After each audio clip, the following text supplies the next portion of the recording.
قال الله تعالى في القرآن المجيد: أعوذ بالله من الشيطان الرجيم. ولكل وجهة هو موليها فاستبقوا الخيرات أينما تكونوا يأتي بكم الله جميعا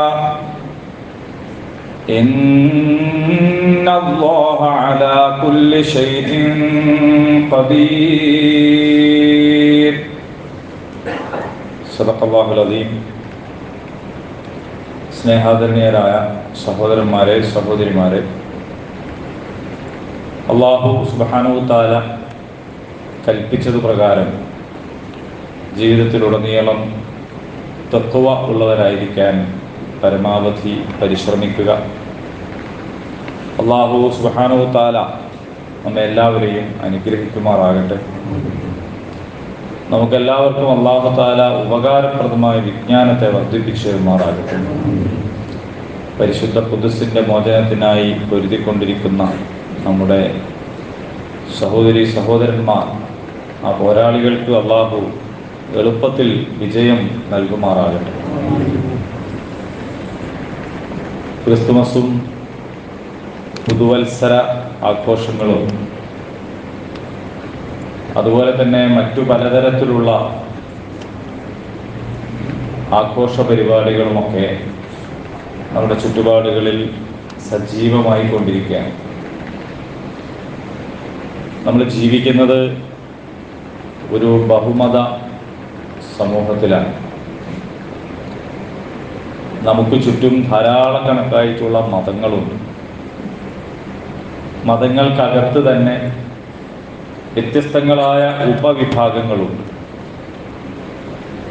നമ്മുടെ നാട്ടിൽ ഒട്ടനേകം പാർട്ടികളുണ്ട്. അവക്കകത്തും പലതരം സംവിധാനങ്ങൾ വേറെയും ഉണ്ട്. അപ്പോൾ നാനാജാതി മത സാമൂഹിക വിഭാഗങ്ങൾ ഒരുമിച്ച് ഇടകലർന്ന് ജീവിക്കുന്ന ഒരു നാട്ടിലാണ് നമ്മളുള്ളത്. നമ്മുടെ രാജ്യത്തിൻ്റെ തന്നെ പല ഭാഗങ്ങളിലും വ്യത്യസ്ത മതങ്ങളിൽ വിശ്വസിക്കുന്നവരുണ്ടെങ്കിലും പലയിടങ്ങളിലും അവരൊക്കെ വേറിട്ട് കഴിയുകയാണ്. മുസ്ലിം ഗല്ലി വേറെയും ഹിന്ദു ഗല്ലി വേറെയുമാണ്. അപ്പോൾ മുസ്ലിങ്ങൾക്ക് അവരുടേതായ കാര്യങ്ങളുമായിട്ട് പോകാം, അല്ലാത്തവർക്കല്ലാത്ത രീതിയിൽ പോകാം. പക്ഷെ നമ്മുടെ കേരളത്തെ സംബന്ധിച്ചിടത്തോളം അങ്ങനെ വേറിട്ടല്ല ഉള്ളത്. എല്ലാവരും ഒന്നിച്ചാണ്. കച്ചവട സ്ഥാപനങ്ങളിലും വിദ്യാഭ്യാസ സ്ഥാപനങ്ങളിലും അങ്ങാടികളിലും ഒക്കെ ഹിന്ദുവും മുസ്ലിമും ക്രിസ്ത്യാനിയും മതവിശ്വാസത്തിൽ താല്പര്യമില്ലാത്തവരും എല്ലാവരും ഒരുമിച്ചാണുള്ളത്. ഈ ഒരു ഘട്ടത്തിൽ ഏത് രീതിയിലാണ് നമ്മൾ പൊതു ഇടങ്ങളെ ഇസ്ലാമികമായിട്ട് ജീവിക്കാൻ ശ്രമിക്കുമ്പോൾ പെരുമാറേണ്ടത്? രണ്ട് രീതിയിലുള്ള സമീപനമാണ് പൊതുവിൽ ആളുകൾ എടുത്തു കാണുന്നത്. അതിലൊന്ന് എല്ലാം ഹറാമാണ്, നിഷിദ്ധമാണ് എന്നൊരു രീതിയാണ്. അപ്പോ അവരുടെ ജീവിതത്തിൽ ഏറ്റവും കൂടുതലുള്ളത് നിഷിദ്ധങ്ങളായിരിക്കും. കാണരുത്, തൊടരുത്, പോകരുത്, തിന്നരുത്, കുടിക്കരുത്, ഇങ്ങനെ അരുത് എന്ന് പറയുന്ന കാര്യങ്ങളിലായിരിക്കും അവർ കൂടുതൽ ഉണ്ടാവുക. ഇപ്പൊ ക്രിസ്തുമസ് വരും, ന്യൂ ഇയർ പ്രോഗ്രാമുകൾ വരും, ചിലപ്പോൾ ഓണം വരും, ചിലപ്പോൾ വിഷു ഉണ്ടാവും. അങ്ങനെ പലതരം ആഘോഷങ്ങൾ നമ്മുടെ ചുറ്റുപാടുകളിൽ ഉണ്ടാകും. വാർഷിക പരിപാടികൾ ഉണ്ടാകും. നമ്മുടെയൊക്കെ നാട്ടിൽ റെസിഡൻസ് അസോസിയേഷനുകൾ പരിപാടികൾ നടത്തും, കുടുംബശ്രീകൾ പരിപാടികൾ നടത്തും. അങ്ങനെ പലതരത്തിലുള്ള പരിപാടികൾ ഉണ്ടാകും. അത്തരം പരിപാടികളൊന്നും കാണരുത്, പോകരുത്, അവിടെ നിന്ന് ഭക്ഷണം കഴിക്കരുത്, അങ്ങോട്ട് പോയിട്ടും കഴിക്കരുത്, ഇങ്ങോട്ട് കൊണ്ടുവന്നാലും കഴിക്കരുത്. ഇങ്ങനെ അരുത് എന്നത് തന്നെ ഒരു ശീലമായിട്ട് ഉള്ളൊരു രീതി നമുക്കിടയിലുണ്ട്. അതേ സമയത്ത് വേറെ ഒരു രീതിയുള്ളത് എന്താണെന്ന് ചോദിച്ചാൽ ഇതിന് നേരെ മറുവശമാണ്. ഒരു അരുതും അവർക്ക് അറിഞ്ഞൂടാ, എല്ലാം അനുവദനീയമാണ്. എല്ലാറ്റിലും ആരാണോ അതൊക്കെ നടത്തുന്നത്, ആരുടേതാണോ ആഘോഷം, അതിനേക്കാൾ അപ്പുറത്തായിരിക്കും ആ കൂട്ടരുണ്ടാവുക. അപ്പൊ എന്തെങ്കിലും ഒരു ആഘോഷ പരിപാടി വന്നു കിട്ടിയാൽ മതി, പിന്നെ അതങ്ങോട്ട് വിജയിപ്പിച്ചു കൊടുക്കുന്നത് ഞങ്ങൾ ഏറ്റു എന്നുള്ള രീതിയിലാണ്. അപ്പൊ ക്രിസ്തുമസ് വരുമ്പോൾ സ്റ്റാർ നക്ഷത്രങ്ങൾ വാങ്ങി വീട്ടിലും കടകളിലും ഒക്കെ തൂക്കിയിടും. അതുപോലെ ക്രിസ്മസ് ട്രീ സംവിധാനിക്കും, കേക്ക് മുറിക്കും, പിന്നെ അതിൻ്റെതായ ചില പരിപാടികളൊക്കെ ഉണ്ട്. അത്തരത്തിലുള്ള ഡ്രസ്സുകൾ ധരിക്കും, കുട്ടികൾക്കത് വാങ്ങിക്കൊടുക്കും. അതിന് ഓണാണെങ്കിൽ അങ്ങനെ, വിഷു ആണെങ്കിൽ അങ്ങനെ, ഓരോന്നിനും ഓരോന്നിൻ്റെതായ ആഘോഷ രീതികളുണ്ട്. അതൊക്കെ സ്വീകരിക്കുക. ന്യൂ ഇയർ വരുമ്പോൾ ഹാപ്പി ന്യൂ ഇയർ എന്ന് ആദ്യം പറയുന്നത് ഞാനായിരിക്കണം എന്ന് തീരുമാനിക്കുക. വസ്ത്രധാരണത്തിലും മറ്റുമൊക്കെ വ്യത്യസ്തങ്ങളായ സംസ്കാരങ്ങളെ സ്വീകരിക്കുന്നതിനൊരു മടിയില്ലാതിരിക്കുക.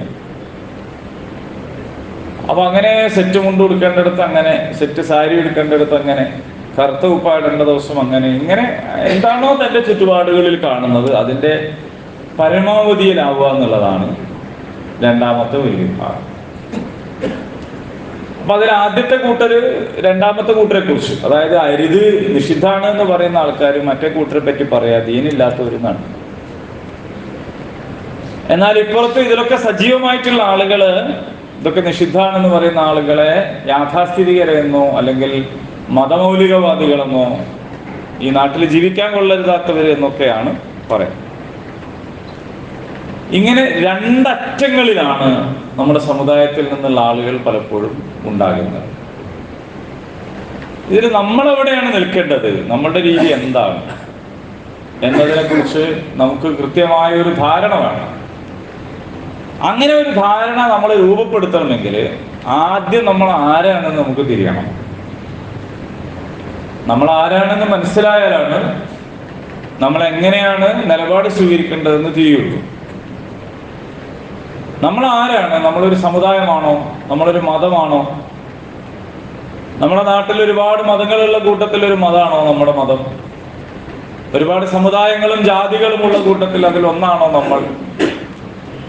നമുക്ക് പ്രത്യേകിച്ച് എന്തെങ്കിലും ചുമതലയുണ്ടോ, ദൗത്യം നിർവഹിക്കാനുണ്ടോ, ഉത്തരവാദിത്വമുണ്ടോ എന്നതിനൊക്കെ അനുസരിച്ചുകൊണ്ടാണ് നമ്മളൊരു നിലപാട് സ്വീകരിക്കുക. അല്ലാഹു സുബ്ഹാനഹു വ തആല പറഞ്ഞു തന്നെയാണല്ലോ നമുക്ക് പ്രമാണം.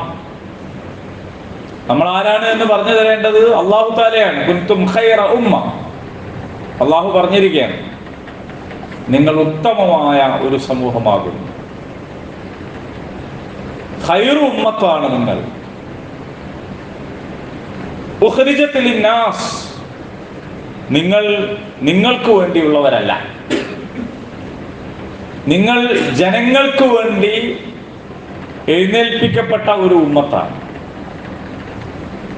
തഅ്മുറൂന ബിൽ മഅറൂഫ് വതൻഹൗന അനിൽ മുൻകർ, നന്മ കൽപ്പിക്കുകയും തിന്മ വിരോധിക്കുകയും ചെയ്യുക, ഇതാണ് നിങ്ങളുടെ പ്രകൃതം. അപ്പോൾ സ്വന്തം കാര്യം മാത്രം പരിഗണിച്ച് ഞാൻ എനിക്കിഷ്ടമുള്ളതുപോലെ ജീവിക്കും, അതിന് നിനക്കെന്താ എന്നുള്ളൊരു രീതിയിൽ മുന്നോട്ട് പോകാൻ സാധ്യമല്ല. കാരണം ജനങ്ങൾക്ക് വേണ്ടി എഴുന്നേൽപ്പിക്കപ്പെട്ട സമൂഹമാണ്. ഇത് ഖുർആനിൽ അള്ളാഹു നമ്മളെക്കുറിച്ച് പറഞ്ഞതാണ്. നമ്മൾ ആരാണ് എന്ന് നമ്മളെക്കുറിച്ച് നമ്മളെപ്പോലുള്ള വേറെ ആൾ പറഞ്ഞാൽ പോരാ.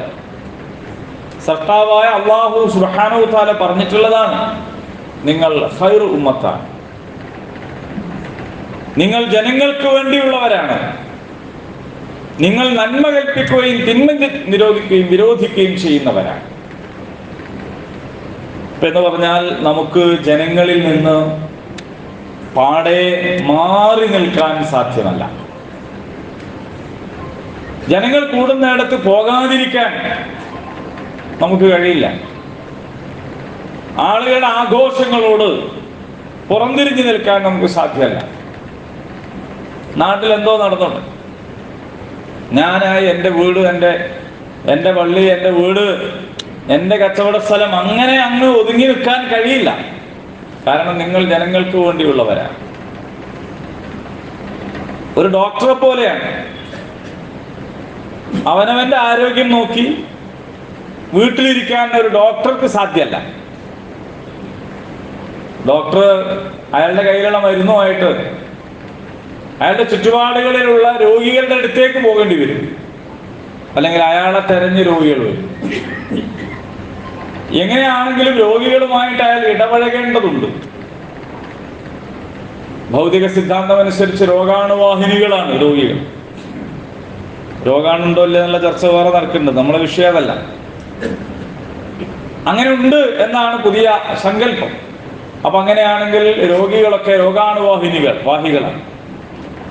അപ്പൊ ഈ ഡോക്ടർക്ക് അയാളുടെ മുമ്പിൽ വന്നിരിക്കുന്ന ആൾ ഈ രോഗവും വഹിച്ചു വന്ന ആളാണ്. അതിൽ പകർച്ച ഉള്ള രോഗവും അല്ലാത്ത രോഗങ്ങളൊക്കെ ഉണ്ട്. ഇവരുടെ ഒരു സയൻസ് അനുസരിച്ചാണ് ഞാൻ പറയുന്നത്. അവ ചില രോഗങ്ങൾ പകരും, ചില രോഗങ്ങൾ പകരുകയില്ല, ഇങ്ങനെയൊക്കെ ഉണ്ടാവും. അപ്പൊ സാധാരണ ഒരാളെ സംബന്ധിച്ച് അയാൾക്ക് അയാളുടെ വീട്ടിൽ അടങ്ങി ഒതുങ്ങിയിരിക്കുക. പക്ഷെ ഡോക്ടർക്ക് കഴിയില്ല. കാരണം അയാളുടെ കയ്യിലാണ് മരുന്നുള്ളത്. അയാൾ പുറത്തിറങ്ങാതിരുന്നാൽ നാട്ടിൽ രോഗം പെരുകുകയും രോഗികൾ മരണപ്പെടുകയും ഒക്കെ ചെയ്യും. അപ്പൊ ഈ ഡോക്ടർ എന്തു വേണം? ആ ഡോക്ടർ രോഗികളിലേക്ക് ചെല്ലണം, അല്ലെങ്കിൽ തൻ്റെ അടുത്തേക്ക് വരുന്ന രോഗികളെ അയാൾ സ്വീകരിക്കണം. അങ്ങനെ സ്വീകരിക്കുമ്പോൾ ഡോക്ടർ രോഗികളുടെ രോഗത്തെ സ്വീകരിക്കുകയാണോ വേണ്ടത്, അല്ലെങ്കിൽ രോഗികളിൽ നിന്ന് രോഗമില്ലാതാക്കാൻ വേണ്ടിയുള്ള മുൻകരുതലുകൾ എടുത്തുകൊണ്ട് ഇടപഴകുകയാണോ വേണ്ടത്? ഇത്രയുള്ള ചോദ്യം. അപ്പൊ ഒരു പ്രബോധകനെ സംബന്ധിച്ച് വിശ്വാസികൾ എന്ന് പറയുന്നത്, മുഅ്മിനീങ്ങൾ എന്ന് പറയുന്നവരെല്ലാവരും, അതിൽ ഇന്ന ആളൊന്നുമില്ല, പണ്ഡിതന്മാരെന്നോ പാമരന്മാരെന്നോ വ്യത്യാസമൊന്നുമില്ല. എല്ലാ മനുഷ്യരും പ്രബോധകന്മാരാണ്. ആ പ്രബോധകന്മാരായിട്ടുള്ള വിശ്വാസികൾ അവിശ്വാസികളായ ആളുകളെ അവഗണിക്കുകയോ ഒഴിവാക്കി കളയുകയോ ചെയ്യാൻ അവർക്ക് സാധ്യമല്ല. അവരുടെ കയ്യിൽ ധാരാളക്കണക്കിനായ ജാഹിലിയത്തുകൾ, അവിവേകങ്ങൾ, അനിസ്ലാമികതകൾ, ചിലപ്പോഴൊക്കെ അധർമ്മങ്ങൾ ഒക്കെ അവരുടെ കയ്യിലുണ്ട്. അങ്ങനെയുള്ള ആളുകളുമായിട്ട് ഞാനിനൊന്നും മിണ്ടാനില്ല, ഞാനൊരു ലോകത്തിനുമില്ല, നിങ്ങളുമായിട്ട് എനിക്ക് ബന്ധമില്ല എന്ന് പറഞ്ഞ് മുറിച്ചു കളയാൻ സാധ്യമല്ല. അങ്ങനെ മുറിച്ചു കളഞ്ഞാൽ എന്നിട്ട് അവനവന്റെ പാട് നോക്കി പോയാൽ ഈ അധർമ്മം നാട്ടിൽ വ്യാപിക്കും. ജാഹിലിയത്തുകൾ ഉള്ളവർ സ്വയം നശിക്കും. അവരിൽ നിന്ന് അതിന്റെ ആകർഷകത്വം കൊണ്ട് മറ്റുള്ളവരിലേക്ക് പകരും.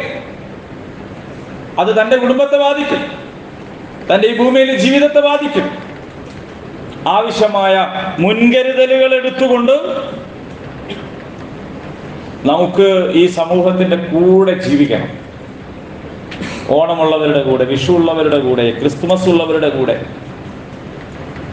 ആഘോഷ പരിപാടികൾ നടത്തുന്നവരുടെ കൂടെ, മ്യൂസിക് ഉള്ളവരുടെ കൂടെ, ഡാൻസ് ഉള്ളവരുടെ കൂടെ, എന്തെല്ലാം ആഘോഷ പരിപാടികൾ, ശിർക്കുള്ളതും ഇല്ലാത്തതും ഒക്കെ ഉണ്ട്. അതൊക്കെ ഉള്ളവരുടെ കൂടെ നമുക്ക് ജീവിക്കണം. പക്ഷെ അവരുടെ കൂടെ ജീവിക്കുമ്പോൾ അവയിൽ ഒരാളായി അവരെ പോലെ ജീവിക്കുകയല്ല വേണ്ടത്. നമ്മൾ നമ്മളായി തന്നെ അവരുടെ കൂടെ ജീവിക്കുകയാണ് വേണ്ടത്. നമ്മൾ നമ്മളായി തന്നെ അവരുടെ കൂടെ ജീവിക്കണം. ബഹുസ്വരത എന്ന് പറയുന്നതിൽ നമ്മുടെ സ്വരവും ഉണ്ടല്ലോ, അപ്പോഴാണല്ലോ അത് ബഹുസ്വരമാകുന്നത്. നമ്മുടെ സ്വരം ഇല്ലെങ്കിൽ പിന്നെ എങ്ങനെയാണത് ബഹുസ്വരമാവുക? അപ്പൊ ബഹുസ്വരമാകണമെങ്കിൽ നമ്മുടെ സ്വരം അതും നിലനിൽക്കണം, അതിനും ഒരു സ്ഥാനം വേണം, അതുകൂടി ഉൾക്കൊള്ളുന്നതാവണം. എങ്കിലേ അത് ബഹുസ്വരമാവുകയുള്ളൂ, എങ്കിലേ സൗഹാർദ്ദം നിലനിൽക്കുകയുള്ളൂ. അല്ലാത്തത് കാപട്യമാണ്. ബഹുസ്വരത എന്ന് പറഞ്ഞാൽ എല്ലാ സ്വരങ്ങളും ഇല്ലാതാക്കി നാട്ടിൽ ഭൂരിപക്ഷമുള്ള ഏതെങ്കിലും ഒരു സ്വരത്തിലേക്ക് അലിഞ്ഞങ്ങ് ചേരലല്ല. ചില ആളുകൾ അങ്ങനെ പറയും, നിങ്ങൾ ദേശീയതയിൽ അലിഞ്ഞു ചേരുന്നില്ല എന്ന് നമ്മളെ കുറിച്ച് പരാതി പറയും. നമുക്കങ്ങനെ അലിഞ്ഞു ചേരാൻ കഴിയില്ല. കാരണം നമ്മൾ വിചാരിക്കുന്നത് നമ്മുടെ നാട് നാനാത്വത്തിൽ ഏകത്വത്തിന്റെ നാടാണ്. പലതരം കാര്യങ്ങൾ ഒരുമിച്ച് കൂടിയിട്ട് ഒന്നാകുന്ന, സ്വഭാവമാണ് ഇന്ത്യയുടെ. നമുക്ക് നമ്മുടെ രാജ്യത്തിന് സ്വന്തമായ ഒരു മതമില്ല, സ്വന്തമായി ജാതിയില്ല, സ്വന്തമായി സമുദായമില്ല. നമ്മുടെ രാജ്യത്തിന് സ്വന്തമായി പ്രത്യേകമായ ഏതെങ്കിലും ഒരു ആഘോഷ പരിപാടിയില്ല. എല്ലാ ആഘോഷങ്ങളും ഈ രാജ്യത്തിൻ്റെതാണ്. ഓണം ദേശീയാഘോഷമാണ്, ക്രിസ്തുമസും ദേശീയാഘോഷമാണ്, ബലിപെരുന്നാളും ദേശീയാഘോഷമാണ്. ഈ ദേശത്തിൽ ജീവിക്കുന്ന ആരെല്ലാം ഉണ്ടോ അവരുടെ ആഘോഷങ്ങളെല്ലാം ഈ ദേശത്തിൻ്റെ കൂടി ആഘോഷമാണ്, ആവണം. അങ്ങനെ ആകുമ്പോഴാണ് നമ്മുടെ രാജ്യം നാനാത്വത്തിൽ ഏകത്വം എന്ന് പറയുന്നിടത്തേക്ക് പോവുക. ഏതോ കാട്ടിൽ ജീവിക്കുന്ന ആദിവാസികളുടെ ഒരു ചെറിയ ഗോത്രത്തിൽ മാത്രമുള്ള ആദിവാസി വിഭാഗത്തിന്റെ ആഘോഷവും ഈ രാജ്യത്തിന്റെ ദേശീയ ആഘോഷമാണ് എന്ന് നമുക്ക് പറയാൻ കഴിയണം. അപ്പോഴാണ് നമ്മുടെ രാജ്യം എന്താണോ നാം നമ്മുടെ രാജ്യത്തെക്കുറിച്ച് മനസ്സിലാക്കുന്നത്, സ്വാതന്ത്ര്യ സമര പോരാളികൾ ആഗ്രഹിച്ചത് അതായി തീരുകയുള്ളൂ. അപ്പൊ നാം നമ്മുടെ സ്വരം നിലനിർത്തിക്കൊണ്ട് എങ്ങനെ മറ്റുള്ളവരുമായിട്ട് നന്നായിട്ട് ഇടപഴകാം എന്നുള്ളതിനെ കുറിച്ചാണ് നമ്മൾ ചിന്തിക്കേണ്ടത്.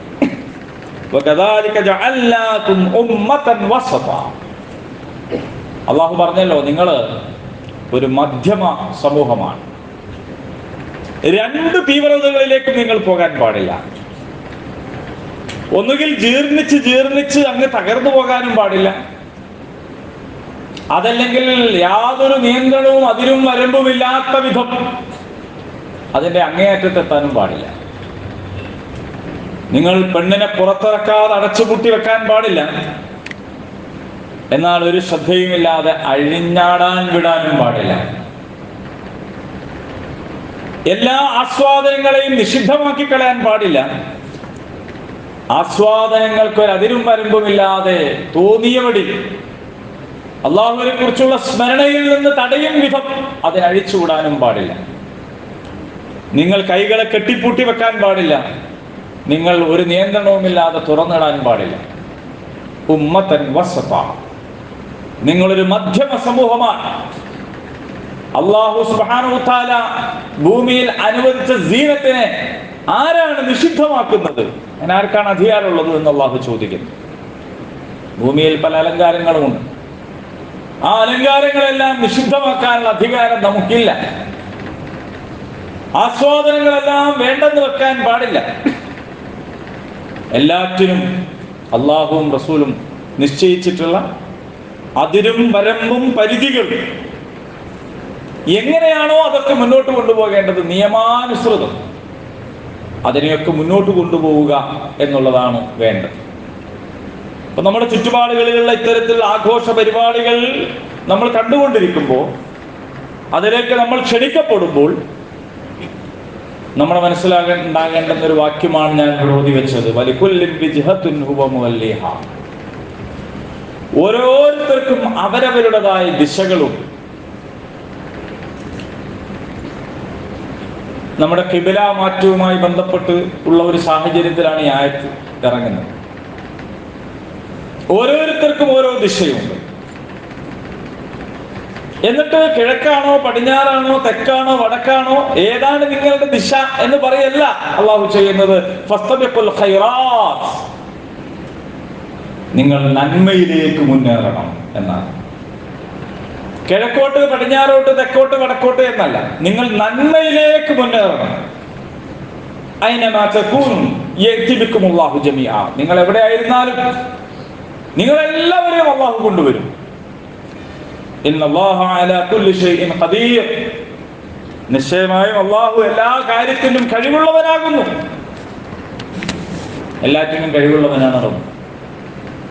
നാം നമ്മളായി നിന്നുകൊണ്ട് തന്നെ വേണം നമ്മുടെ ചുറ്റുപാടുകളിലുള്ള വൈവിധ്യങ്ങളെ ഉൾക്കൊള്ളാൻ. നമ്മുടെ സ്വത്വത്തെ കളഞ്ഞു കുളിച്ച്, നമ്മുടെ ദീനിനെ വേണ്ടെന്ന് വെച്ച്, നമ്മുടെ സ്വരത്തെ ഇല്ലായ്മ ചെയ്ത്, നമ്മുടെ സംസ്കാരത്തെ വേണ്ടെന്ന് വെച്ച് എല്ലാം സ്വീകരിക്കുക എന്നതല്ല ആരോഗ്യകരമായ ഒരു രീതി. നാം നമ്മളായി നിന്നുകൊണ്ട് തന്നെ എത്രത്തോളം ഇടപഴകാൻ കഴിയുമോ അത്രത്തോളം ഇടപഴകുക. എത്രത്തോളം അവരുമായിട്ട് സഹവർത്തിക്കാൻ കഴിയുമോ അത്രത്തോളം സഹവർത്തിക്കുക. പക്ഷേ നമ്മളാണ് എന്ന് മറന്നു പോകാൻ പാടില്ല. അവരുടെ ഭക്ഷണം കഴിക്കാൻ ക്ഷണിക്കപ്പെട്ടാൽ നമുക്ക് പോകാം. അവിടെ പോയിട്ട് ഹറാമല്ലാത്ത ഭക്ഷണമൊക്കെ നമുക്ക് കഴിക്കാം. അതിപ്പോൾ ഒരു ക്രിസ്തുമസിന് ക്ഷണിച്ചു, നമ്മുടെ അയൽവാസിയാണ് ക്ഷണിക്കുന്നതെങ്കിൽ നമുക്ക് പോകാം. നമുക്ക് ഈസാ അലൈഹിസ്സലാം ജനിച്ചത് ഡിസംബർ 25-നാണ്, അന്ന് ആ ഈസാ നബി ദിനാണ് എന്ന വിശ്വാസം നമുക്കില്ല. മുഹമ്മദ് നബി സല്ലല്ലാഹു അലൈഹി വസല്ലം ജനിച്ച ദിവസമാണെന്ന് പറഞ്ഞിട്ടാണ് റബീഉൽ അവ്വൽ, അത് ഉറപ്പില്ലാത്തൊരു ദിവസമാണ് നബിദിനം ആഘോഷിക്കുന്നത്. ഇത് ഉറപ്പില്ലാത്തൊരു ദിവസമാണ് ഡിസംബർ 25. ഇത് യഥാർത്ഥത്തിൽ ക്രൈസ്തവ മതം വിശ്വസിച്ച യൂറോപ്യന്മാരിൽ ചില ആളുകൾ, അതിൽ തന്നെ സൗരാഷ്ട്രരായിട്ടുള്ള ആളുകളൊക്കെ ഇതിലേക്ക് കടന്നു വന്നപ്പോഴാണ് അവരുടെ സൂര്യ ജന്മദിനം എന്നുള്ള സ്വഭാവത്തിൽ ഡിസംബർ 25-ന് ആഘോഷ പരിപാടികൾ മാറ്റിയതും ക്രിസ്തുമസ് എന്നാക്കിയതൊക്കെ. ഇപ്പൊ തന്നെ നമ്മൾ കാണുന്ന എല്ലാ ക്രൈസ്തവരും ഡിസംബർ 25-ന് ക്രിസ്തുമസ് ആഘോഷിക്കുന്നവരൊന്നുമല്ല. നമ്മൾ കൂടുതലുള്ളവരെയാണ് കാണുന്നതെന്ന് മാത്രമേ ഉള്ളൂ. നമ്മുടെ ചുറ്റുപാടുകളിൽ ധാരാളക്കണക്കിനുള്ളവരെയാണ് നമ്മൾ വേഗം കാണുക എന്ന് മാത്രമേ ഉള്ളൂ. ക്രൈസ്തവരെല്ലാവരും ക്രിസ്തുമസ് ആഘോഷിക്കുന്നവരല്ല. ക്രൈസ്തവരെല്ലാവരും പുരുഷനെ ആരാധിക്കുന്നവരല്ല. ക്രൈസ്തവരായ എല്ലാ ആൾക്കാരും ഒരേ രീതിയിലുള്ളവരല്ല. ധാരാളക്കണക്കിന് ഉപവിഭാഗങ്ങൾ അതിലുണ്ട്, വ്യത്യസ്തമായ സഭകൾ അതിലുണ്ട്. അതിലൊരു കൂട്ടർ വിചാരിക്കുന്നു അല്ലെങ്കിൽ വിശ്വസിക്കുന്നു 25-ാം തീയതിയാണ് യേശു ജനിച്ചത് എന്ന് വിശ്വസിക്കുന്നു. എന്ന് പറഞ്ഞാൽ ഈസാ നബിദിനം എന്ന് പറയാം നമ്മുടെ ഭാഷയിൽ. അപ്പൊ നമുക്ക് അതിനോട് അങ്ങനെ വിശ്വാസമൊന്നുമില്ല. അങ്ങനെ ജനിച്ചിട്ടുള്ളത് എപ്പോഴാണ് നമുക്ക് അറിഞ്ഞുകൂടാ. അങ്ങനെ ജനിച്ചിട്ടുണ്ടെങ്കിൽ തന്നെ അന്നൊരു ആഘോഷം നമുക്ക് പഠിപ്പിച്ചിട്ടില്ല. അപ്പൊ നമ്മളെന്തിനാണ് ക്രിസ്തുമസിനെ ക്ഷണിച്ചാൽ പോണത്? നമ്മുടെ ഒരു സുഹൃത്ത്, നമ്മുടെ അയൽവാസി, നമ്മുടെ ഒരു സ്നേഹിതൻ, അയാളുടെ ഒരു സന്തോഷത്തിലേക്ക് നമ്മളെ വിളിക്കുകയാണ്. അയാളോടുള്ള സ്നേഹത്തിനും സന്തോഷത്തിലാണ് നമ്മൾ പോണത്. അയാൾ അവിടെ പ്രാർത്ഥന നടത്തുന്നുണ്ടെങ്കിൽ നമ്മൾ അതിൽ നിന്ന് വിട്ടു നിൽക്കും, നമ്മൾ പ്രാർത്ഥനയ്ക്ക് നിൽക്കൂല. അയാൾ അവിടെ എന്തിനെങ്കിലും വണങ്ങുന്നുണ്ടെങ്കിൽ, എന്തിനെങ്കിലും മുമ്പിൽ വഴങ്ങുന്നുണ്ടെങ്കിൽ നമ്മൾ അതിനൊന്നും നിൽക്കൂല. അതൊക്കെ അയാളാണ് ചെയ്യുക. അയാളുടെ ക്ഷണം സ്വീകരിച്ച് അവരിൽ നിന്നുള്ള ഭക്ഷണം നമുക്ക് കഴിക്കുന്നതിന് കുഴപ്പമില്ല. ഇതിനാണ് ഓണത്തിൻ്റെ സ്ഥിതി. ഓണത്തിൻ്റെ പ്രമാണം എന്താണ്? അതിൻ്റെ ഇതിവൃത്തം എന്താണ്? ഐതിഹ്യം എന്താണ്? ഇതൊന്നും നമ്മളെ ബാധിക്കുന്ന വിഷയമല്ല. അങ്ങനെ പലരും പലതും കരുതും. നമ്മളെ വിളിച്ചത്, നമ്മൾ പോകുന്നത് എന്തിനാണ്? നമ്മൾ അവരോടുള്ള സൗഹാർദ്ദത്തിനും സ്നേഹത്തിനാണ് പോകുന്നത്. ഇങ്ങനെ നമ്മൾ അവരുടെ കല്യാണത്തിന് പോകാറുണ്ടല്ലോ. നമ്മുടെ അയൽവാസി നമ്മളെ കല്യാണത്തിന് വിളിക്കുന്നു. ചിലപ്പോൾ അത് അമ്പലങ്ങളിലായിരിക്കും, ചിലപ്പോൾ ഓഡിറ്റോറിയങ്ങളിലായിരിക്കും, വിവാഹ മണ്ഡപങ്ങളിലൊക്കെ ആയിരിക്കും. നമ്മളവിടെ ചെന്ന് നോക്കുമ്പോൾ അവിടെ കാണുന്നത് നിലവിളക്കും നിറപറയും ഒക്കെയാണ്. അവിടെ വിവാഹത്തിനൊരു കാർമ്മികൻ വന്നിട്ടുണ്ടാകും, ഒരു പുരോഹിതൻ, ഒരു ഹൈന്ദവ പുരോഹിതൻ. അദ്ദേഹം പൂജിച്ച് താലിയാണ് കൈമാറുന്നത്. അത് നിലവിളക്കിന് മുമ്പിൽ കൈകൂപ്പിക്കൊണ്ടാണ് അവർ സ്വീകരിക്കുന്നത്. പിന്നീട് അവിടെ നടക്കുന്നതൊക്കെ ആരാധനാപരമായ കാര്യങ്ങളാണ്. പക്ഷെ അത്തരം ഒരു കല്യാണത്തിന് ക്ഷണിക്കപ്പെട്ട ഒരു മുസ്ലിം പോകുന്നത് ആ ആരാധനയിൽ ഒന്നും പങ്കെടുക്കാനല്ല. അതൊക്കെ തന്നെ കണ്ടു നിൽക്കും, ഒരു കൗതുകം എന്ന നിലയിൽ. എന്നിട്ട് അവരുടെ വിവാഹത്തിന് ഉണ്ടാക്കിയ ഭക്ഷണം അവരുടെ കൂടെ ഇരുന്ന് കഴിച്ച് അവർക്ക് സന്തോഷം രേഖപ്പെടുത്തി, സാമ്പത്തിക സഹായമൊക്കെ ആവശ്യമുള്ള ഒരാളാണെങ്കിൽ നമുക്ക് കഴിയുന്ന വിധം അതൊക്കെ കൊടുത്ത് അവരെ നന്നായിട്ട് ആശംസിച്ച് നമ്മൾ തിരിച്ചു പോകും. അപ്പൊ രണ്ട് രീതിയാണുള്ളത്. ഒന്ന്, ഓണം നമ്മൾ തന്നെ ഓണം നടത്തുക, നമ്മൾ തന്നെ ക്രിസ്തുമസ് നടത്തുക, നമ്മൾ തന്നെ സാന്റാക്ലോസ് ആയിട്ട് വേഷം ധരിക്കുക, നമ്മൾ തന്നെ ക്രിസ്മസ് ട്രീ നമ്മളെ മുറ്റത്തുണ്ടാക്കുക, നമ്മൾ തന്നെ നക്ഷത്രം തൂക്കുക, എന്നിട്ട് നമ്മൾ തന്നെ അതിൻ്റെ ആളാവുക. അല്ലെങ്കിൽ വിഷു ആണെങ്കിൽ നമ്മൾ തന്നെ വാങ്ങി പടക്കം പൊട്ടിക്കുക, ഓണത്തിന് നമ്മൾ തന്നെ പൂക്കളം ധരിക്കുക, പൂക്കളം ഉണ്ടാക്കുക, തിരുവാതിരക്കളി നമ്മൾ തന്നെ നടത്തുക. ഇങ്ങനെ ഒരു അതിരും വരമ്പും ഇല്ലാത്തൊരു കാര്യം നമ്മൾ തന്നെ ഏറ്റെടുത്ത് ചെയ്യുക. അങ്ങോട്ട് പോകരുത്. അതിന് നേർ വിപരീതം ഇപ്പുറത്തുള്ളത്, അത്തരം ഒരു കാര്യത്തിലും ആര് ക്ഷണിച്ചാലും പോകാതെ ബന്ധം മുറിക്കുക, ഇതും ഉണ്ടാവരുത്. ഇതിന്റെ മധ്യമമായ ഒരു നിലപാടിലാണ് നമ്മൾ ഉണ്ടാകേണ്ടത്. നമ്മളായിട്ട് സംഘടിപ്പിക്കുന്ന ആഘോഷം എന്ന് പറയുന്നത് ഈദുൽ ഫിത്തറും ഈദുൽ അദ്ഹയാണ്. പെരുന്നാൾ നമ്മൾ ആഘോഷിക്കും. അത് നമ്മുടെ സ്ഥാപനത്തിലും നമ്മുടെ പള്ളികളിലും നമ്മുടെ വീടുകളിലും ഒക്കെ നമ്മൾ ആഘോഷിക്കും. ആ ആഘോഷത്തിലേക്ക് നമ്മൾ ആളുകളെ ക്ഷണിക്കും. അവരുടെ നമ്മുടെ കൂടെ തന്നെ വരിക എന്നാണ് നമ്മുടെ സന്തോഷം. അവർ വന്നാൽ നമ്മൾ അവരോട് നിസ്കരിക്കാൻ പറയോ? ഇല്ലല്ലോ. നമ്മൾ ഏതെങ്കിലും ഒരു മുസ്ലിം അല്ലാത്ത ഒരാളോട് നിങ്ങൾ വന്ന് വരുന്നാളുടെ ഉളുഹിയത്ത് ഇറക്കണം എന്ന് നമ്മൾ പറയോ? അങ്ങനെ നമ്മൾ പറയാറില്ല. പെരുന്നാൾ നിസ്കാരത്തിൽ നിങ്ങൾ പങ്കെടുക്കണം നമ്മൾ പറയാറില്ല. നമ്മൾ അവരെ വിളിക്കും. നമ്മളെ പള്ളിയിലേക്കും വിളിക്കും, നമ്മുടെ വീട്ടിലേക്ക് വിളിക്കും, നമ്മുടെ സ്ഥാപനങ്ങളിലേക്ക് വിളിക്കും. എന്തിനാണ്? നമ്മളെങ്ങനെയാണ് നിസ്കരിക്കുന്നതെന്ന് അവർ കാണട്ടെ, നമ്മളെങ്ങനെയാണ് ഖുതുബ നടത്തുന്നത് അവരറിയട്ടെ. എന്താണ് പറയുന്നത് വിശ്വാസികളെ വിളിച്ചു കൂട്ടിയിട്ട് എല്ലാവരും അറിഞ്ഞോട്ടെ. ഖുർആൻ തന്നെ ഹുദൻ ലിന്നാസ്, ജനങ്ങൾക്കുള്ളതാണ്. നമുക്കൊന്നും മറച്ചു വെക്കാനില്ല, ഒന്നും മറച്ചു വെക്കാനില്ല. നാട്ടിലുള്ള മുഴുവൻ ആളുകളും കേൾക്കും വിധം ഇവിടെ നടക്കുന്ന ഖുതുബയും യൂട്യൂബിലും എല്ലാ ആഴ്ചയും അപ്ലോഡ് ചെയ്യുന്നുണ്ട്. എല്ലാവരും കേൾക്കട്ടെ. ഇന്ന ആളുകൾ കേൾക്കരുത്, കാണരുത് എന്നുള്ള ഒന്നും നമുക്ക് പറയാനില്ല.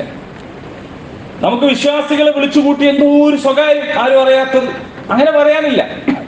നമുക്ക് എല്ലാവർക്കും അറിയാനുള്ളതേ പറയാനുള്ളൂ. ഖുർആൻ തന്നെ അങ്ങനെയാണ്. ഹുദൻ ലിന്നാസ്, ജനങ്ങൾക്കുള്ളതാണ്. നമ്മൾ തന്നെ ജനങ്ങൾക്കുള്ളതാണെന്നാണ് ഖുർആൻ പറയുന്നത്. ഉഖ്രിജത്ത് ലിന്നാസ്. അപ്പൊ നമ്മൾ എല്ലാവരെയും ക്ഷണിക്കും. ആ സന്തോഷത്തിൽ അവർക്ക് ഭക്ഷണം നൽകും, സൽക്കരിക്കും. അവരവിടെ വന്ന് നിൽക്കും, നമ്മൾ നിസ്കരിക്കുമ്പോൾ അവരവിടെ ഇരിക്കും.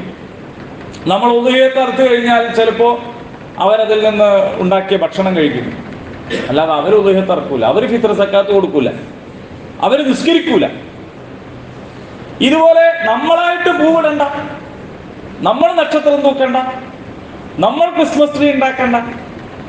അതൊക്കെ ഉണ്ടാക്കിയ ഒരു അയൽവാസി നമ്മളെ വിളിച്ചാൽ പോയി ഒരു ഇറ്റ് പായസം കുടിക്കുന്നത് നിഷിദ്ധമാണ് എന്ന് ബേജാറാവണ്ട. കാരണം എന്താണെന്ന് ചോദിച്ചാൽ നമ്മൾ അവരോട് സ്വീകരിക്കുന്ന സമീപനം അവരുമായിട്ടുള്ള ബന്ധം നിലനിർത്താൻ വേണ്ടിയുള്ളതാണ്. ഒരു ബഹുമത സമൂഹത്തിൽ നമുക്ക് നന്മ കൽപ്പിക്കുക, തിന്മ വിരോധിക്കുക എന്ന നമ്മുടെ ദൗത്യ നിർവഹണത്തിനുള്ള ഒരു പ്ലാറ്റ്ഫോം ഇവിടെ വേണം. മാനുഷികമായ ബന്ധങ്ങൾ നമുക്ക് നിലനിർത്താൻ കഴിയണം. അതുകൊണ്ടാണ് ആ മാനുഷികമായ ബന്ധങ്ങൾ നിലനിർത്തുന്നതിന്റെ ഭാഗമായിട്ട് നമുക്ക് ഇത്തരത്തിലുള്ള കാര്യങ്ങളുമായിട്ട് അവരുടെ ക്ഷണം സ്വീകരിച്ച് നമ്മളായിട്ട് ഒരു ന്യൂ ഇയർ പ്രോഗ്രാം നമ്മൾ സെറ്റ് ചെയ്യേണ്ടതില്ല. കാരണം നമ്മുടെ സംസ്കാരമല്ല, അങ്ങനെ ഒരു ന്യൂ ഇയർ ആഘോഷം നമുക്കില്ല. അല്ലെങ്കിലും കലണ്ടറിൽ 31 എന്നത് മാറ്റി 1 എന്നാക്കുന്നതോടെ ലോകത്ത് എന്താ സംഭവിക്കുക? 2023 ഡിസംബർ 31 മാറി 2024 ജനുവരി 1 എന്താ സംഭവിക്കുക? മനുഷ്യന്മാരുടെ മനസ്സ് മാറിയില്ലെങ്കിൽ, മനുഷ്യന്മാരുടെ നിലപാട് മാറിയില്ലെങ്കിൽ, ആളുകളുടെ പെരുമാറ്റം മാറിയില്ലെങ്കിൽ, ഒരാളുടെ ജീവിതക്രമം, അയാളുടെ ജീവിത വ്യവസ്ഥ മാറിയില്ലെങ്കിൽ, തീയതി മാറിയിട്ട് എന്ത് കാര്യം? എന്ത് പുതുമയാണ് അതിലുള്ളത്? അർത്ഥശൂന്യമാണ്. നമ്മൾ സംഘടിപ്പിക്കുക. അതേ സമയത്ത് നേരത്തെ ഞാൻ പറഞ്ഞല്ലോ, നിലവിളക്കും നിറവറയും ഒക്കെ വെച്ച് കതിർമണ്ഡപത്തിൽ നടക്കുന്ന കല്യാണത്തിലേക്ക് നമ്മൾ ക്ഷണിച്ചാൽ നമ്മൾ പോകും. അവിടെ ആരാധന നടത്താനല്ല, പൂജ നടത്താനല്ല. നമ്മൾ അവിടെ പോകുന്നു എന്നതുകൊണ്ട് നമ്മുടെ വീട്ടിലെ കല്യാണം അങ്ങനെ നടത്തുകയില്ല. അത് നിക്കാഹിന് ചടങ്ങുണ്ടാവും, 2 സാക്ഷി ഉണ്ടാവും, ചുരുങ്ങിയത്. അവിടെ വരി ഉണ്ടാകും, വരനുണ്ടാകും, ഹന്ത് ഉണ്ടാകും, സലാത്ത് ഉണ്ടാവും, സലാം ഉണ്ടാവും, ദിക്ർ ഉണ്ടാവും. അങ്ങനെയാണ് നമ്മൾ നിക്കാഹ് നടത്തുക. ആ നിക്കാഹ് കാണാൻ വേണ്ടി അവരെ വിളിച്ചാൽ അവരും വരും. എന്നിട്ട് അവര് ദോർക്കൊന്നുമില്ല, അവര് സലാത്തൊന്നും ചെല്ലാൻ പോണില്ല, അവരതിന് സാക്ഷികളായിട്ടുണ്ടാകും. സലാത്തും ദിക്റൊക്കെ നമ്മൾ ചൊല്ലും. ഇങ്ങനെ അവരുടെ ആഘോഷ പരിപാടികളിലേക്ക് ക്ഷണിക്കപ്പെട്ടാൽ നമുക്ക് പോകാം.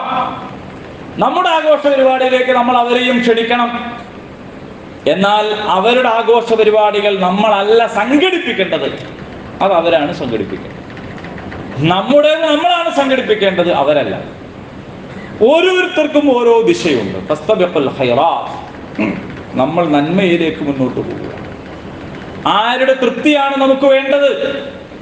നമുക്ക് വേണ്ടത് അള്ളാഹുവിന്റെ തൃപ്തിയാണ്. റിദ്വാനുൻ മിനല്ലാഹി അക്ബർ, എല്ലാറ്റിലും വലുതാണ് അള്ളാഹുവിന്റെ തൃപ്തി എന്ന് പറയുന്നു. റളിയല്ലാഹു അൻഹും വറളു അൻഹു. അള്ളാഹു നമ്മളെ കുറിച്ചും തൃപ്തിപ്പെടണം, നമ്മൾ അവരെ അള്ളാഹുവിനെ കുറിച്ചും തൃപ്തിപ്പെടണം. അള്ളാഹു നമ്മളെ കുറിച്ചും നമ്മൾ അള്ളാഹിനെ കുറിച്ചും തൃപ്തിപ്പെടണം. അതാണ് വിജയികളുടെ അവസ്ഥ എന്ന് പറയുന്നത്. നിങ്ങൾക്ക് ആരുടെയെങ്കിലും ആരാധനാനുഷ്ഠാനങ്ങളും ആഘോഷ പരിപാടികളും നിങ്ങൾ നടത്തിയാൽ നിങ്ങളിൽ അവർ തൃപ്തിപ്പെടും നിങ്ങൾ വിചാരിച്ചിട്ടാണ് ചെയ്യുന്നതെങ്കിൽ അത് വേണ്ട. അങ്ങനെ ചെയ്താൽ എനിക്ക് കുറച്ച് കച്ചവടം കൂടും, ഞാനൊന്ന് മതേതരനായിട്ട് അറിയപ്പെടും. അങ്ങനെയൊക്കെ വിചാരിച്ചിട്ടാണെങ്കിൽ അതിന് നിങ്ങൾ നിൽക്കേണ്ടത്. എന്നിട്ട് കാര്യമില്ല. വലൻ സർലാൻകൽ യഹൂദു വലൻ നസ്വാറ ഹത്താ തത്തബിഅ മില്ലത്തുഹും. ജൂതന്മാരും ക്രൈസ്തവരും അവരുടെ മില്ലത്ത് നിങ്ങൾ പിൻപറ്റുന്നത് വരെ നിങ്ങളിൽ തൃപ്തരാവുകയില്ല. നിങ്ങൾ ജൂതനായാൽ നിങ്ങൾ അങ്ങനെ ആവാനായിട്ട് കഴിയില്ല. നിങ്ങൾ ക്രൈസ്തവനായാൽ നിങ്ങളോട് അവന് തൃപ്തിയായിരിക്കും. അങ്ങനെ അവരുടെ മില്ലത്ത് പിന്തുടരാത്ത കാലത്തോളം നിങ്ങൾ എന്തൊക്കെ കാട്ടിക്കൂട്ടിയിട്ടും കാര്യമില്ല, അവർ നിങ്ങളിൽ തൃപ്തരാവുകയില്ല. നമ്മുടെ ചില മക്കളൊക്കെ തട്ടം തലേന്ന് താഴേക്ക് വീഴുന്നത് സ്ഥാപനത്തിൽ പഠിക്കുന്ന വേറുള്ളവരുടെ കൂടെ മുഖ്യധാരയിൽ എത്തുമെന്ന് വിചാരിച്ചില്ല. വെറുതെയാണ്, എത്തുകയില്ല. നിങ്ങളുടെ പേര് മതി, നിങ്ങളുടെ പിതാവിന്റെ പേര് മതി, നിങ്ങൾ ജനിച്ച മതം മതി നിങ്ങൾ അകറ്റി നിർത്തപ്പെടാൻ, നീതി നിഷേധിക്കപ്പെടാൻ, അവഗണിക്കപ്പെടാൻ. നിങ്ങൾ അവരെ പോലെ തുള്ളിയത് കൊണ്ട് നിങ്ങൾ അവർ സ്വീകരിക്കുകയില്ല. നിങ്ങൾ അവരെ പോലെ വസ്ത്രം ധരിച്ചത് കൊണ്ട് അവർ നിങ്ങളിൽ തൃപ്തിപ്പെടുകയില്ല. അത് വെറുതെയാണ്. ഇനി അങ്ങനെയുള്ള ധാരണ കൊണ്ട് നിങ്ങൾ വല്ലതും അങ്ങനെ ചെയ്തു കഴിഞ്ഞാൽ എന്താണ് സംഭവിക്കുക എന്ന് ചോദിച്ചാൽ അല്ലാഹു തആലയിൽ നിന്ന് പിന്നെ നിങ്ങൾക്ക് കിട്ടേണ്ടത് കിട്ടുകയില്ല എന്നതാണ്. ഖുൽ പറയുക, ഇന്ന ഹുദല്ലാഹി ഹുവൽ ഹുദ. നിശ്ചയമായും അല്ലാഹുവിൽ നിന്നുള്ള സന്മാർഗമുണ്ടല്ലോ, അതാകുന്നു യഥാർത്ഥത്തിലുള്ള സന്മാർഗം. വലഇൻ ഇത്തബഅത ഹുവഅഹും ബഅദല്ലദി ജാഅക മിനൽ ഇൽം മാലക മിനല്ലാഹി മിൻ വലിയ്യിൻ വലാ നസീർ. വ്യക്തമായ അറിവ് വന്നു കിട്ടിയതിനു ശേഷവും നിങ്ങൾ ആരെങ്കിലും പിന്തുടരാൻ പോയി കഴിഞ്ഞാൽ അള്ളാഹുവിൽ നിന്നുള്ള ഒരു രക്ഷയും സമാധാനവും അള്ളാഹുവിൽ നിന്നുള്ള ഒരു സഹായവും പിന്നെ നിങ്ങൾക്ക് ലഭ്യമാവുകയില്ല എന്ന് അള്ളാഹു സുബ്ഹാനഹു തആല പറയുകയാണ്. അപ്പോൾ സഹോദരന്മാരെ, സഹോദരിമാരെ, നമ്മൾ ജീവിക്കുന്ന നമ്മുടെ ചുറ്റുപാടിൽ നമ്മളൊരു മധ്യമ നിലപാട്, രണ്ട് തീവ്രത. ഇതിന് ഈ വാളെടുത്ത് കുന്തെടുത്ത് തോക്കെടുത്ത് ഇതിന് മാത്രമല്ല തീവ്രവാദം എന്ന് പറയാം. നമ്മുടെ മത ആചരണത്തിലെ, അനുഷ്ഠാനത്തിലെ, നമ്മുടെ പ്രാക്ടീസിങ്ങിലെ തീവ്രമായ നിലപാട്, അതാണ് ഏറ്റവും വലിയ തീവ്രവാദം എന്ന് പറയുന്നത്. അതാണ് ശരിക്കും മത തീവ്രവാദം എന്ന് പറയുന്നത്. അവിടെ പോലെ ഹറാം, ഇവിടെ നോക്കൽ ഹറാം. ആരെങ്കിലും ഒരാൾ ഹാപ്പി ക്രിസ്മസ് പറഞ്ഞാലും മിണ്ടാതെ എനിക്ക് കഴിയൂല എന്ന് പറഞ്ഞ് പോകുന്നും വേണ്ട. അയാളുടെ വെരി ഹാപ്പി ക്രിസ്മസ് പറയാം, എനിക്ക് കുഴപ്പമില്ല. അത് അയാളുടെ രീതി സ്വീകരിക്കലല്ല. ഒരാൾ ഹാപ്പി ന്യൂ ഇയർ എന്ന് പറഞ്ഞൊരു കാർഡ് അയച്ചു, ഒരു മെസ്സേജ് അയച്ചു, വെരി ഹാപ്പി ന്യൂ ഇയർ എന്ന് തിരിച്ചയക്കാം. അത് അയാളിൽ പെടലല്ല. അഭിവാദ്യം ചെയ്താൽ ഏറ്റവും നന്നായി പ്രത്യഭിവാദ്യം ചെയ്യണം എന്നത് അള്ളാഹുവിൻ്റെ കൽപ്പനയാണ് നമ്മളോട്. അങ്ങനെ അഭിവാദ്യം ചെയ്യാം, ആശംസകൾ അറിയിക്കാം. പക്ഷെ നമ്മൾ അതിൻ്റെ സംഘാടകരാവാൻ പാടില്ല. ഇത് രണ്ടും തമ്മിലുള്ള വ്യത്യാസം നമുക്ക് കൃത്യമായി ബോധ്യപ്പെടണം. ആ വ്യത്യാസം ബോധ്യപ്പെട്ട് നാം നമ്മളായി തന്നെ അള്ളാഹുവിൽ തവക്കുൽ ചെയ്ത് മുന്നോട്ട് പോകണം. അപ്പോഴാണ് നമുക്ക് അസ്തിത്വവും വ്യക്തിത്വവും ഉണ്ടാവുക, നമ്മുടെ ദീനിനെ കുറിച്ച് അവർക്ക് പഠിക്കാൻ കഴിയുക, നമ്മുടെ നിലപാടിൽ അവർക്ക് മതിപ്പുണ്ടാവുക. അള്ളാഹു അനുഗ്രഹിക്കുമാറാകട്ടെ.